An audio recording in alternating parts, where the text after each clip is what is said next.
So what are some trends that we can expect to see at Mobile World Congress?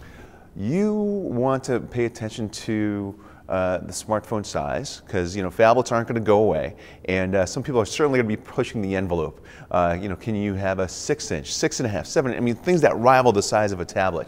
But for everybody else out there, I think the bigger concentration is, what can we do with these things? How are you going to be able to connect your smartphone to your home, your business, your wearable, and all these other IoT type systems, because there's a lot of intelligence going to those areas of people's lives, and the smartphone is going to be one of those touch points that you're going to be able to connect to them. So expect those kinds of trends coming up. For the smartphone market, there's Samsung and there's Apple, then there's everybody else, okay? So now you have a number of vendors who are going to be competing within different tiers where some of the Samsungs and the Apples can't really compete.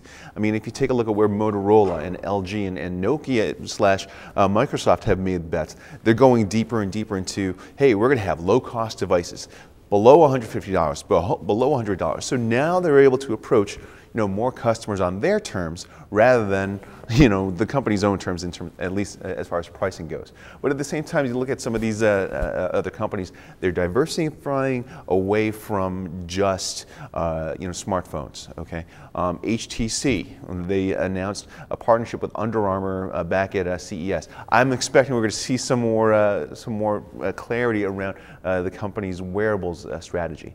The market for smartphones costing less than $150, it exploded. Last year to the tunes of hundreds of millions of units. But we want to take a look at how are you going to serve those low-cost customers with low-cost devices in places like China and India and Africa, Middle East, all over. You mentioned China and the Chinese vendors like Huawei and ZTE and the others, but we haven't seen a lot of them in the US. No, what do you happen to, what's going to happen there? Slow steps, okay? This U.S. market, we are very much, used to the brands that we're seeing, the Samsungs and the Apples, to an extent, the Nokias and the Motorolas and the LGs. Everybody has an eye towards the United States, because if you can make it in the U.S. market, you can make it just about anywhere, too. And so, the keys are going to be, which carriers are going to be able to, get partnerships with, how many devices can you get there, at what price points, and how often can you refresh them.